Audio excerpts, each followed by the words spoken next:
پھٹے تو وہ نیچے آ گرا۔ جب ایسا معاملہ ہوا ہے، ہندو اکٹھے ہو کے آ گئے، جنگ میں 50,000 ہندو مارے گئے، اور لشکر کتنا تھا محمود غزنوی کا؟ 30,000 کا، جو گھڑ سوار یہ لے کے آیا تھا۔ اللہ نے فتح دی کیونکہ جذبہ ایمان دل میں تھا۔ ہندو اکٹھے ہو کے آ گئے، کہنے لگے کہ ہم سے جتنے مرضی پیسے لے لو، جتنا مرضی دولت ہم سے لے لو، ہمارا بت ہمیں دے دو۔ محمود غزنوی نے ایک تاریخی جملہ اس وقت کہا تھا کہ محمود تاریخ میں اپنا نام بت فروش نہیں لکھوانا چاہتا، بلکہ میں تاریخ میں اپنا نام بت شکن لکھانا چاہتا ہوں۔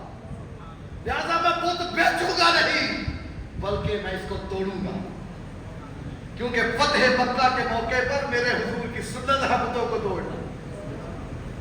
اس کو لٹیرا کہتا ہے، یہ خواجہ آصف صاحب بے وقوف جاہل، اس نے بت کو توڑا تو مال کو چھوڑا تھا، دولت کو چھوڑا تھا، کس لیے؟ کہ مجھے کوئی بت شکن نہ کہے۔ اللہ کے لیے یہ کام کیا تھا، اللہ کی محبت میں کام کیا تھا کہ اللہ کے دشمنوں کو نیست و نابود کروں گا۔ اللہ نے کیا عطا کیا؟ کیسی دولت عطا کی؟ 20 لاکھ مہریں، جن کا وزن 4 گرام 2 ماسے تھا، 4.2 گرام تھا، 20 لاکھ مہریں، اور وہاں مورتیاں سونے کی، ہیرے اور جواہرات، اور اس کا اگر وزن کیا جائے تو 854 من سونا۔ وہاں سے محمود غزنوی کو مال غنیمت حاصل۔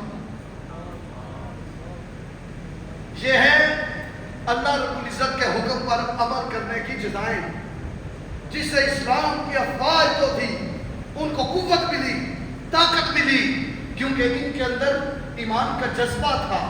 اللہ رب العزت نے مدد فرمائی۔ آج بھی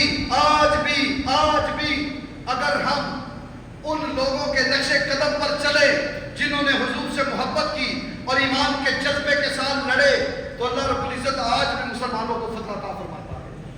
اللہ فرماتے ہیں جو اپنے آیت پڑھی تھی، نصر من اللہ وفتح قریب، اگر تم ثابت قدم رہے تو اللہ رب العزت تمہاری مدد بھی دے کرے گا اور تمہیں فتح بھی عطا کرے گا۔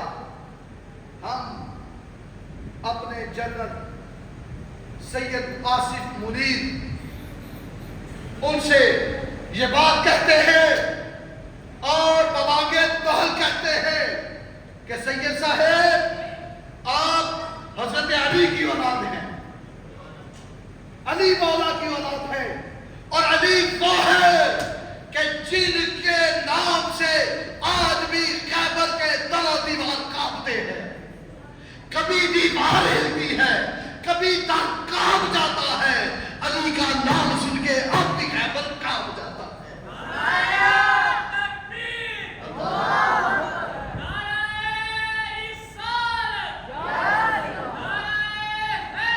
ہم آج بھی اگر ایمان دل میں رکھ کے، علی کی محبت لے کے، نبی کی محبت لے کے، اپنے خدا کی محبت کا جذبہ لے کر کافروں کے مقابلے میں کھڑے ہو جائے۔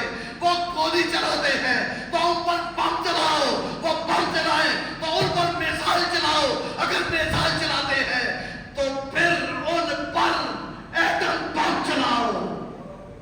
اگر ہم ختم ہو گئے، ہم شہید ہو گئے تو 56 اسلامی ممالک ہیں، اسلام ختم نہیں ہوگا، اور اگر ہندو ختم ہو گئے تو ہندوستان کے علاوہ ان کا اور کوئی ملک نہیں، یہ ختم ہو جائے گا۔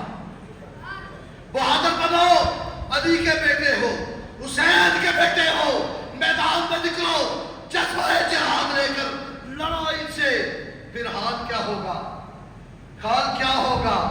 خزاں جائے گی۔ اگر مسلمان جذبہ جہاد لے کر ہماری افواج آگے بڑھتی ہے، ہم اپنی جانوں کے نذرانے اپنی افواج کے قدموں میں قربان کریں گے، ہمارے خون کا ایک ایک قطرہ اپنے وطن کے لیے بہے گا، اور اپنے جسموں کے ٹکڑے کروانے پڑے تو وہ بھی کروائیں گے۔ ہم اپنی افواج سے کہتے ہیں، سید آصف منیر سے یہ مطالبہ کرتے ہیں کہ لڑو اللہ کے لیے، جہاد کرو، مسلمانوں پر جہاد فرض ہو چکا ہے، جو انہوں نے ہمارے وطن میں آ کے مسلمانوں کو شہید کیا ہے. اب LOC یہ جو بارڈر لائن ہے اسے توڑ دو اور وہ ڈیم جو انہوں نے مسلمانوں کے پاکستان کے دریاؤں پر بنائے ہیں ان کو اکھاڑ کے پھینک دو. پھر حال کیا ہوگا؟ بڑھو آگے بڑھو آگے بڑھو آگے.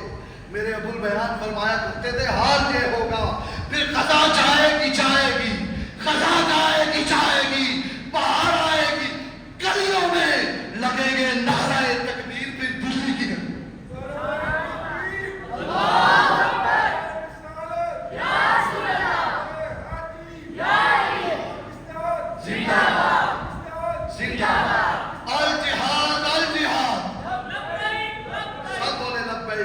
الجہاد الجہاد الجہاد الجہاد الجہاد الجہاد الجہاد الجہاد. اللہ رب العزت ہمیں جذبہ جہاد دے اور ہمارے وطن عزیز کی خیر فرمائے. آمین.